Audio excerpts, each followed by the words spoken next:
কিসের অভাবে হাঁটু কোমর ঘাড় ব্যথা হয় জানেন?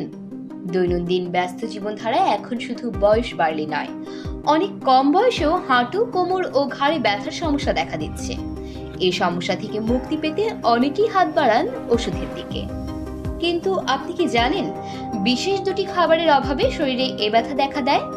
বিশেষজ্ঞরা বলছেন, শরীরের যে কোনো ব্যথাই একদিনে তৈরি হয় না। দীর্ঘদিনের কিছু ভুল অভ্যাসের জন্যই এমন সমস্যার সম্মুখীন হন আপনি। যে ভুল অভ্যাসের মধ্যে একটি হলো ডায়েট লিস্টের দুটি খাবারকে প্রাধান্য না দেওয়া।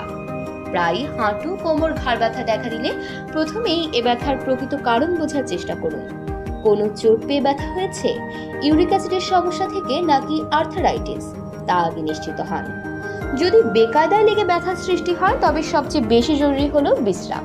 আর শারীরিক পরিশ্রমের অভাবে ব্যথার সমস্যা তৈরি হলে অবশ্যই নিয়মিত ০.৫ ঘন্টার ব্যায়াম লাইফস্টাইল